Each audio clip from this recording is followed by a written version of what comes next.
Assalamualaikum warahmatullahi wabarakatuh. Perkenalkan, nama saya Erni Apriliana Lestari dan ada teman saya yang bernama Mujibur Dakwah. Nah, pada kesempatan kali ini kami akan mempresentasikan tentang mini riset kami yang berjudul Studi Kasus Cara Pandang Komunitas Ojek Online terhadap Pendidikan, Jabatan, dan Uang. Selanjutnya yaitu ada alasan kami memilih judul tersebut, yaitu alasannya karena ojek online merupakan pekerjaan yang terhitung masih baru dan populer pada saat ini. Di Indonesia, ojek online muncul pertama kali pada tahun 2010 oleh perusahaan Gojek dengan 20 anggota pada awalnya, serta sistem pemesanan langsung melalui SMS dari konsumen ke pengemudi ojek online. Dilansir dari kumparan.com, di tahun 2020, jumlah anggota ojek online diestimasi lebih dari 4 juta pengemudi. Kemudian jumlah pengguna yang mencapai 21,7 juta. Maka dengan pertumbuhan yang sangat pesat tersebut, kami tertarik memilih untuk menganalisis sedikit lebih jauh tentang komunitas ojek online, apalagi di keadaan pasca pandemik ini yang mungkin ekonominya belum pulih sepenuhnya. Ada juga kemungkinan menurunnya kualitas komunitas ojek online. Untuk pertanyaan yang kami ajukan pada informan, yang pertama yaitu ada mengapa mereka memilih atau tertarik bekerja sebagai ojek online. Yang kedua, apa alasan serta tujuan mereka mengikuti komunitas yang mereka ikuti saat ini. Yang ketiga, apa saja kebiasaan yang dilakukan di komunitas yang mereka ikuti. Yang keempat, apakah mereka memiliki kegiatan atau pekerjaan sampingan selain ojek online.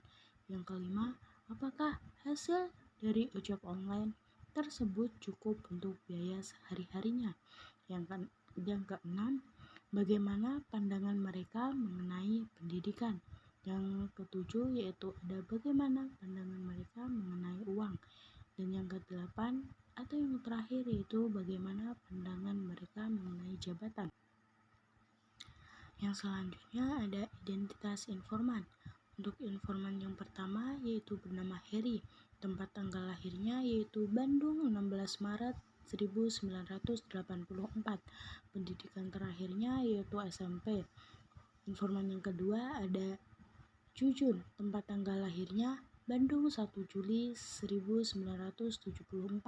Pendidikan terakhirnya yaitu S2. Untuk informan yang terakhir atau yang ketiga yaitu nama inisialnya adalah AT. Tempat tanggal lahirnya Kuningan 16 Oktober 1964. Untuk pendidikan terakhirnya yaitu S1.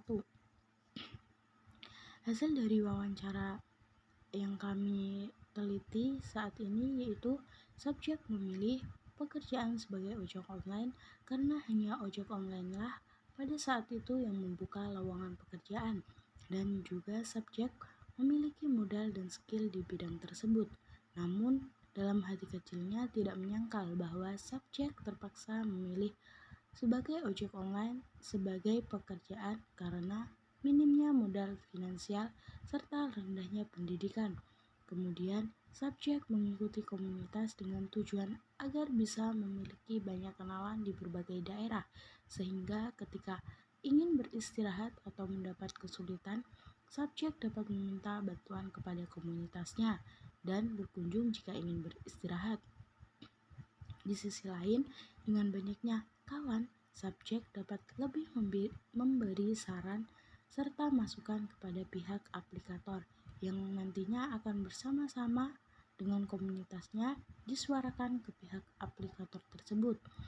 Untuk menjaga kelangsungan komunitasnya, subjek biasanya juga melakukan kegiatan-kegiatan refreshing bersama atau kegiatan-kegiatan sosial, dan tak lupa membayar iuran rutin yang hasilnya akan digunakan bersama dalam kegiatan.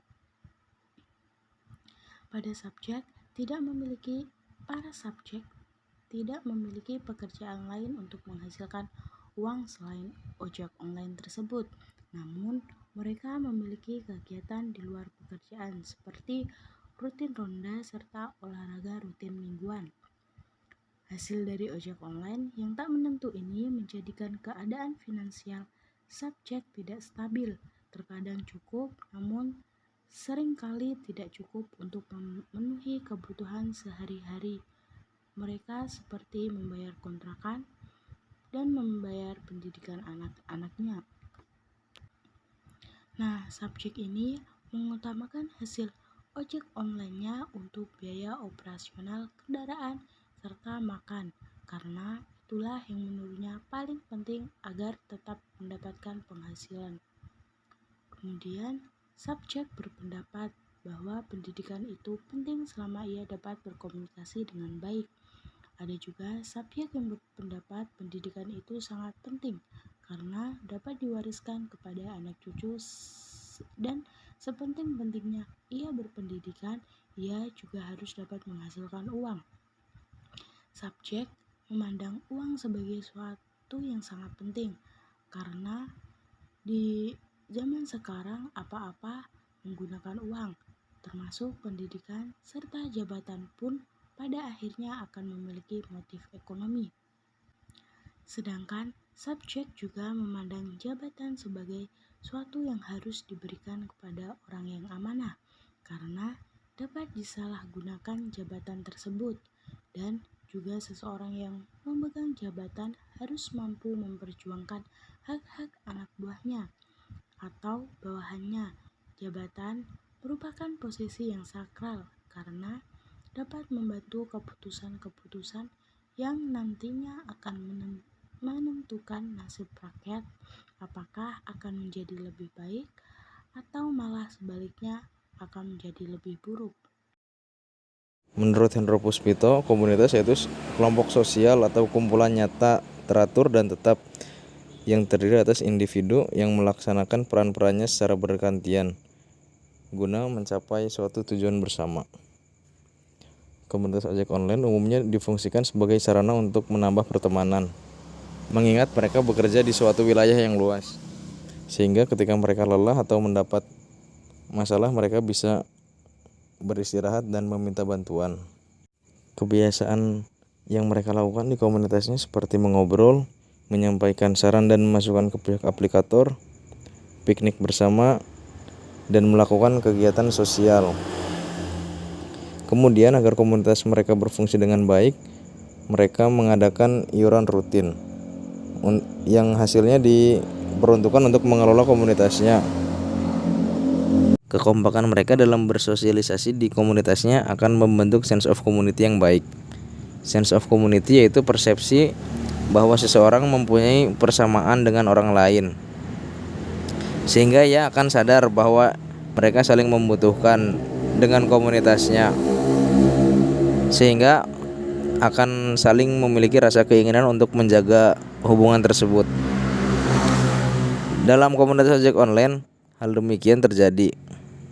Baiknya kualitas hubungan antar individu dapat dilihat dari seringnya mereka mengunjungi base camp, mengobrol bersama, saling membantu ketika ada masalah, dan hal tersebut merupakan hal yang dapat meningkatkan sense of community. Selain itu, sense of community yang baik juga dilambangkan dari mereka memiliki atribut-atribut yang menggambarkan komunitasnya. Allah berfirman dalam Quran surat Al-Mujadilah ayat 11 yang berbunyi, Ya ayyuhalladzina amanu idza qila lakum tafassahu fil majalisi fafsahu yafsahillahu lakum wa idza qila ansuzu fansuzu yarfa'illahu alladzina amanu minkum walladzina utul ilma darajat wallahu bima ta'maluna khabir. Yang artinya, wahai orang-orang yang beriman, apabila dikatakan kepadamu berilah kelapangan di dalam majelis-majelis, maka lapangkanlah, niscaya Allah akan memberi kelapangan untukmu.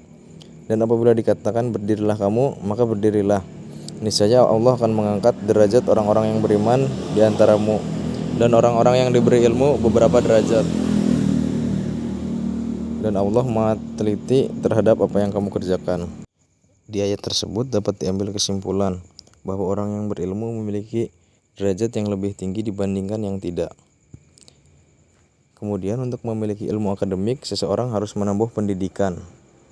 Maka layaknya seseorang memiliki pemahaman bahwa pendidikan itu penting. Karena dengan pendidikan derajatnya akan diangkat dan aspek-aspek kehidupan lain pun akan meningkat derajatnya. Dari hasil wawancara ojol, ada yang berpendapat bahwa pendidikan itu penting karena dapat diwariskan kepada anak cucu. Maka dengan demikian kualitas hidup keluarga tersebut akan meningkat. Namun ada juga yang masih berpendapat bahwa pendidikan itu harus menghasilkan uang, yang intinya lebih mengedepankan uang dibanding pendidikan. Tentunya hal ini didasari juga oleh banyak hal, seperti kasus di atas yang kondisi finansialnya kurang baik, maka mereka akan lebih mengedepankan uang, sebagaimana teori segitiga Maslow yang mengatakan bahwa kebutuhan fisik adalah yang utama.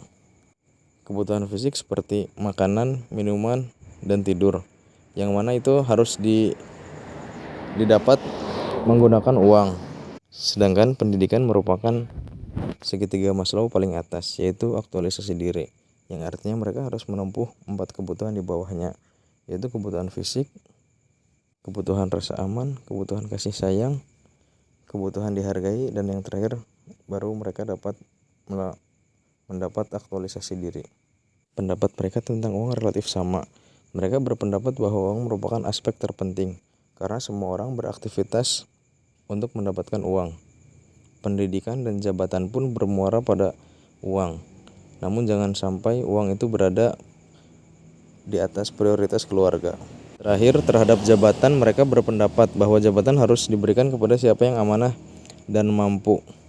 Mereka harus dapat dipercaya, dapat membela hak-hak anak buahnya, dan memiliki kapasitas yang mumpuni di bidangnya.